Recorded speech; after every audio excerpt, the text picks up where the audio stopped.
Biarlah kita menghadap wajahnya dengan lagu syukur. Penting ini, setiap kita ke gereja, jangan merengut, jangan muram, jangan dengan hati yang marah. Menghadap wajahnya dengan lagu syukur atas kebaikan-kebaikan Tuhan. Salam damai sejahtera saudara-saudaraku terkasih, pencinta firman Tuhan. Berjumpa kembali dengan Bible Learning with Father Joseph, edisi ke-28 di tahun 2024 ini. Kebetulan ketika saya buat video ini, jatuhnya di hari Minggu. Saudara-saudaraku yang terkasih, izinkan saya bertanya kepada Anda.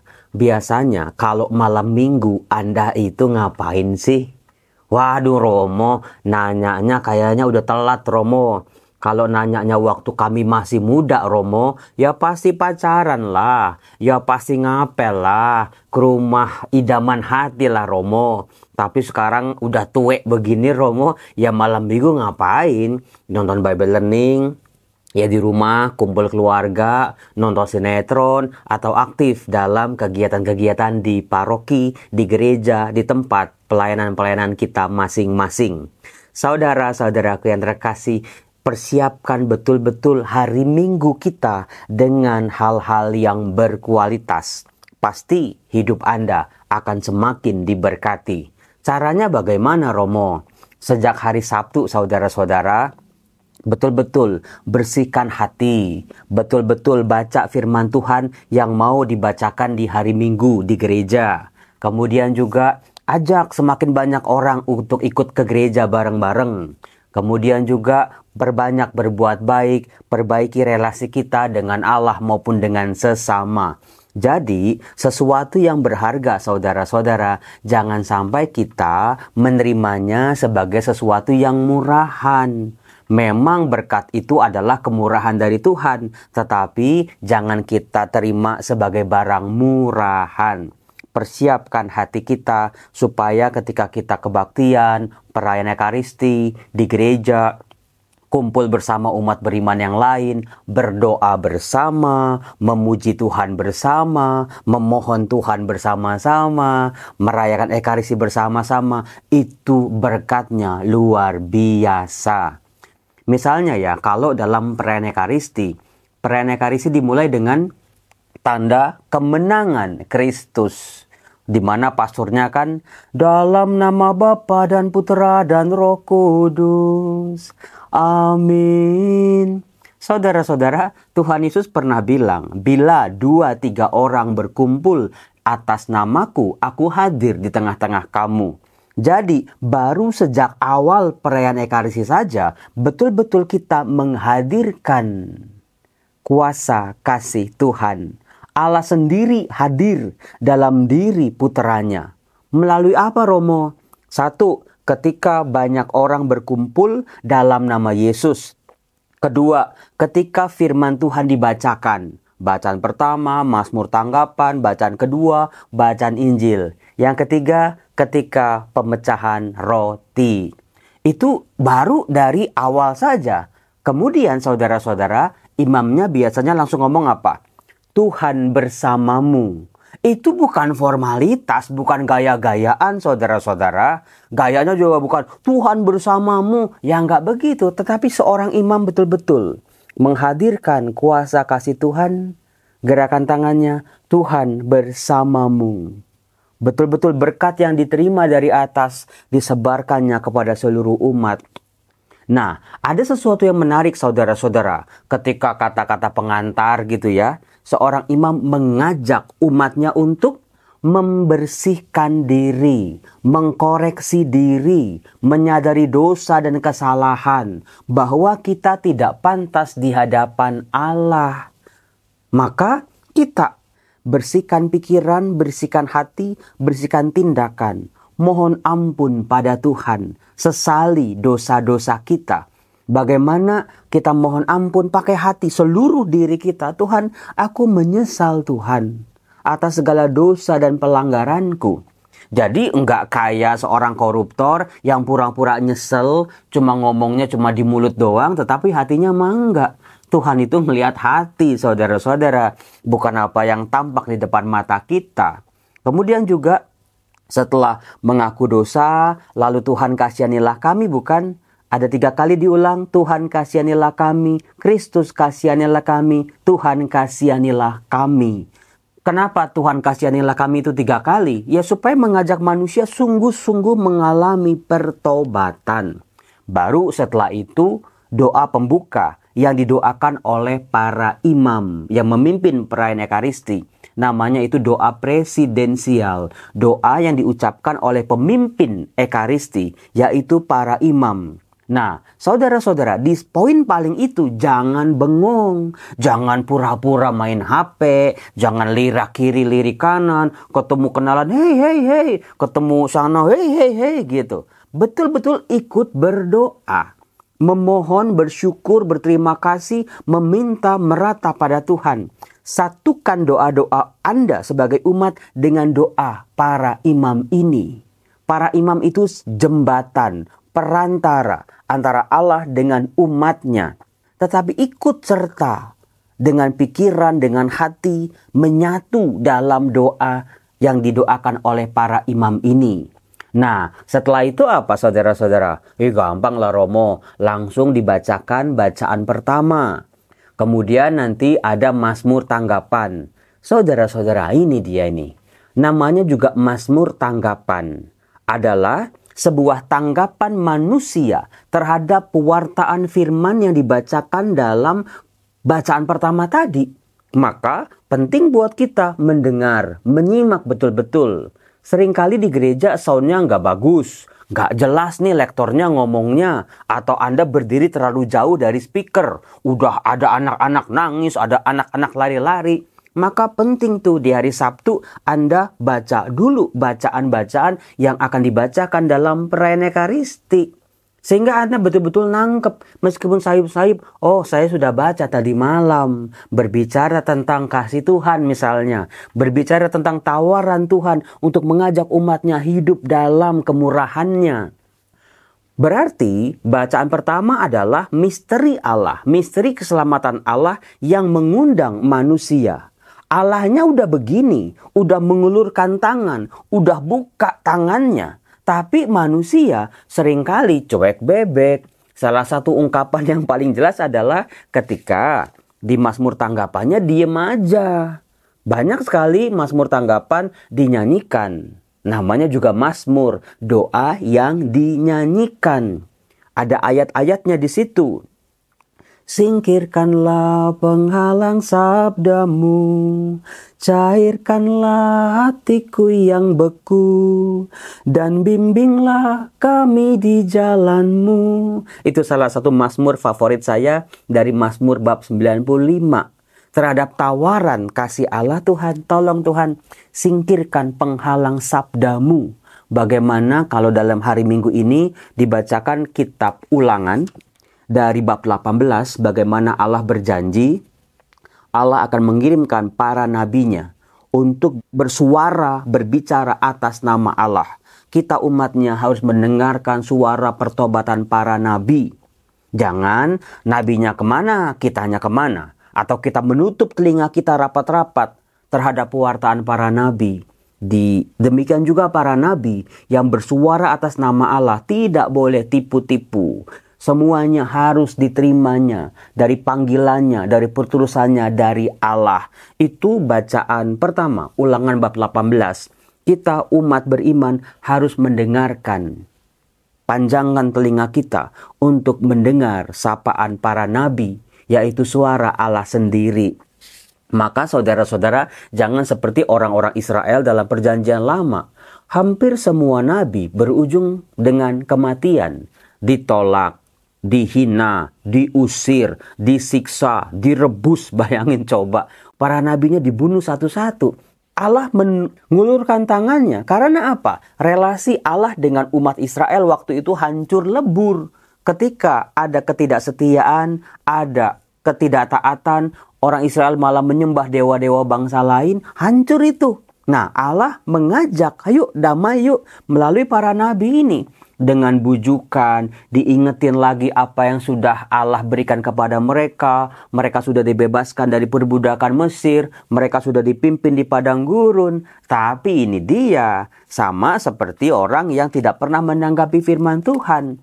Suara para nabi dianggap sebagai angin lalu, bahkan sebagai pengganggu di tengah kenyamanan mereka. Ngapain para nabi menyuarakan soal hukuman, pertobatan? Nggak efek lah, nggak guna, ketinggalan zaman. Maka penting Mazmur tanggapan. Coba nyanyi bareng-bareng sama saya ya.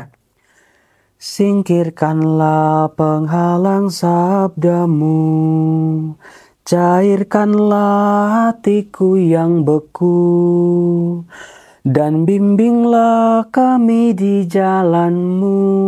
Itu saudara-saudara, indah banget betul-betul. Di mana pemazmur bab 95 mengajak kita untuk mari kita bernyanyi-nyanyi bagi Tuhan. Bersorak-sorai bagi gunung batu keselamatan kita. Biarlah kita menghadap wajah-Nya dengan lagu syukur. Penting ini, setiap kita ke gereja, jangan merengut, jangan muram, jangan dengan hati yang marah. Menghadap wajah-Nya dengan lagu syukur atas kebaikan-kebaikan Tuhan. Bersorak-sorailah baginya dengan nyanyian mazmur. Maka saya pesan ya untuk Anda semua, kalau di dalam perayaan Ekaristi mazmur dinyanyikan, ikut nyanyi. Romo, susah Romo, sekarang mazmurnya itu baru-baru semua. Maka siapa yang males kalau diajak latihan kur di lingkungan, coba itu ikut. Jadi kita mengupgrade kemampuan kita. Pemazmur melanjutkan, masuklah, mari kita sujud menyembah. Nah, ini dia. Untuk berlutut aja sekarang umat sering kali ya setengah-setengah atau nggak berlutut sama sekali, atau berlututnya secara formalitas. Berlutut di hadapan Tuhan yang menjadikan kita. Saudara-saudara, kalau Anda ketemu presiden, kalau Anda ketemu pejabat, kalau Anda ketemu sama pemilik perusahaan tempat Anda bekerja, coba hormatnya kayak apa coba? Wah, sampai tunduk-tunduk. Kenapa? Kepada Tuhan, Sang Pencipta kita. Kita cuma sekedar formalitas belaka. Itu saudara-saudara. Dialah Allah kita, kita ini umat gembalaannya, serta kawanan dombanya. Kita sebagai orang-orang Kristiani harus memiliki rasa percaya diri yang mantap. Karena apa? Bukan karena kehebatan kita, tapi karena Tuhanlah yang mengembalakan kita. Mazmur 23 mengatakan, Ia membawa aku ke air yang tenang, ke rumput yang hijau. Dilanjutkan, pada hari ini, kalau kamu mendengar suaranya, janganlah bertegar hati seperti di Meriba, seperti waktu berada di masa di padang gurun, ketika nenek moyangmu mencobai aku dan menguji aku, padahal mereka melihat perbuatanku. Perbuatan di masa dan Meriba bisa kita lihat di kitab Keluaran. Betul-betul selama di padang gurun itu, setelah mereka keluar dari Mesir, Laut Merah dibelah, mereka bisa lewat. Ada mana, ada burung puyuh. Itu semua dianggap kosong oleh orang-orang Israel. Mereka berkeluh kesah, mereka protes, mereka marah, mereka kecewa sama Tuhan. Itu yang terjadi di masa dan Meriba. Dan seringkali hidup kita di zaman sekarang persis seperti orang-orang Israel di masa dan Meriba. Tuhan sudah begitu baiknya dalam kehidupan kita sampai kita bertahan sampai hari ini. Tetapi begitu kita dapat kesulitan sedikit, dapat masalah sedikit, masalah yang baru, kita langsung seolah-olah Tuhan itu nggak peduli sama kita. Setelah Mazmur biasanya ada bacaan kedua. Dibacakan surat Rasul Paulus kepada jemaat di Korintus bab 7 ayat 32 sampai 35. Di mana Paulus mengajak kita orang beriman semakin memusatkan perhatian kita pada Tuhan, supaya tubuh dan jiwa kita menjadi kudus. Nah, ini dia. Kalau kita dekat sama Tuhan, kita memelihara hidup kita sesuai dengan jalannya, kita itu dibersihkan, disucikan, betul-betul dari hal-hal kotor, kuasa-kuasa gelap, dibersihin betul-betul. Nah, dari situ, langsung setelah bacaan kedua, langsung kita nyanyi apa? Haleluya, bukan? Lagi-lagi kalau saya sebagai imam di altar, ngelihat umat beriman, seringkali nyanyi haleluyanya juga asal-asalan. Haleluya, haleluya. Atau sambil main handphone, haleluya, haleluya. Atau sambil sibuk yang lain. Namanya juga haleluya. Bahasa Ibrani itu.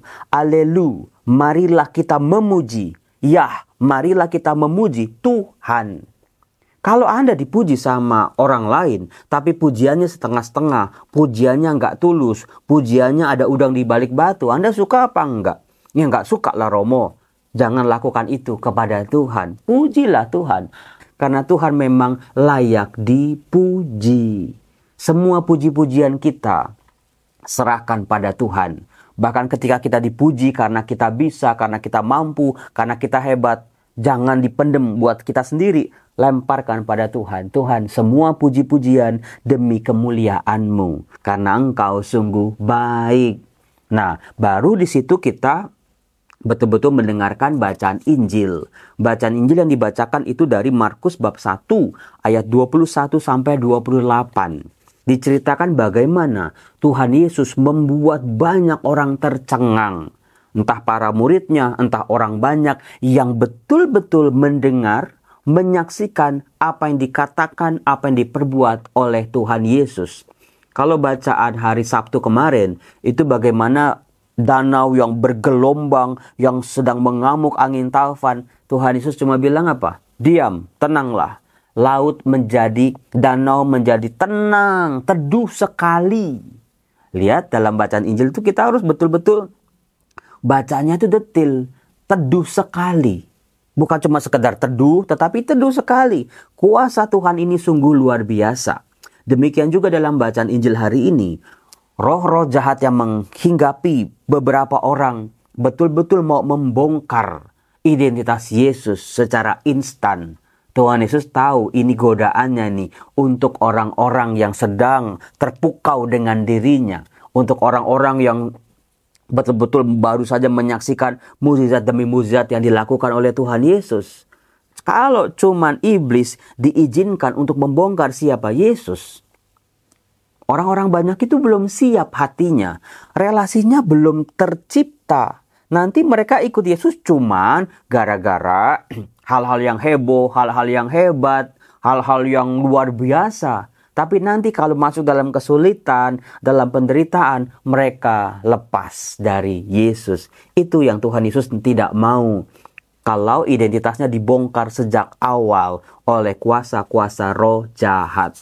Lagi-lagi kepada roh-roh jahat ini, Tuhan Yesus tidak berkompromi, hanya bilang, diam, keluarlah daripadanya. Dan roh-roh jahat itu langsung nurut, tunduk sama Yesus. Maka orang banyak itu menjadi takjub. Mereka memperbincangkannya katanya. Apa ini? Suatu ajaran baru? Guru ini berkata-kata dengan kuasa. Nah, ini dia.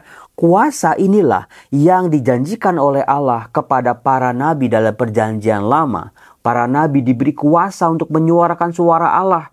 Tetapi dalam diri Yesus bukan cuma sekedar kuasa untuk menyuarakan suara Allah, tapi Allah sendiri hadir betul-betul. Maka roh-roh jahat, kuasa kegelapan tidak bisa bertahan di hadapan Sang Maha Kasih ini. Sebuah keyakinan, sebuah kemantapan tidak kenal kompromi dengan si jahat. Diam, keluarlah daripadanya. Dan setan-setan itu pun tunduk kepadanya. Firman Tuhan punya kekuatan karena berasal dari mulut Allah sendiri. Dari firman Tuhan yang kita dengar punya kekuatan. Jangan diabaikan, jangan kayak masuk kuping kiri, keluar kuping kiri. Romo, bukannya kuping kanan? Iya, kalau kuping kanan kan lewat otak sebentar. Tapi kalau kita masuk lewat kuping kiri, keluar kuping kiri artinya nggak masuk sampai ke pikiran kita. Apalagi sampai ke hati, sampai ke kedalaman jiwa kita. Resapilah saudara-saudara firman Tuhan. Maka betul tadi Mazmur 95, Tuhan singkirkanlah penghalang sabdamu. Apa? Kekhawatiran, dosa, keraguan-raguan, kebimbangan, kesibukan kita, kemalasan kita, dan 1000 hal-hal yang lain yang bisa menjadi penghalang kekuatan Allah turun atas diri kita. Cairkanlah hatiku yang beku. Wah, ini dia. Seringkali manusia udah keras kepala, hatinya keras juga. Sehingga firman Tuhannya selalu mantul, nggak masuk sungguh-sungguh ke dalam hati, ke dalam sanubari, menjadi kekuatan bagi sendi-sendi kita, urat, otot, syaraf-syaraf kita, pikiran kita, jiwa kita, dan rohani kita. Maka pemazmur tadi mengatakan, bimbinglah kami di jalan-Mu Tuhan. Tetap untuk memahami firman Tuhan perlu bimbingan dari Tuhan sendiri. Kuasa Roh Kudusnya hadir menyertai betul-betul turun atas diri kita kalau kita meminta kepadanya. Nah, maka dari itu setelah bacaan Injil biasanya dilanjutkan dengan khotbah. Lalu aku percaya, doa umat. Ini dia nih, doa umat itu penting banget loh saudara-saudara. Barang siapa 2-3 orang meminta atas namaku, aku akan memberikannya kepadamu. Seringkali umat kalau doa umat itu panjang banget sih, gak udah-udah sih. Lalu kabulkanlah doa kami ya Tuhan juga ngomongnya setengah-setengah. Lalu langsung ada persembahan. Berikan yang terbaik buat Tuhan. Betul-betul di persembahan itu. Lalu nanti ada doa persembahan.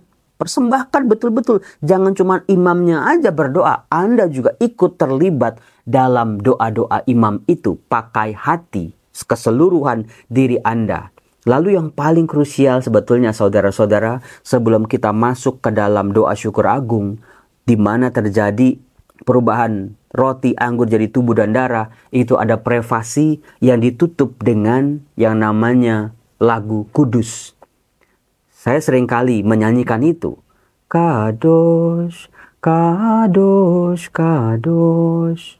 Adonai Shebaot. Itu kan nyanyian kudus sebetulnya. Kudus, kudus, kudus Tuhan Allah segala kuasa.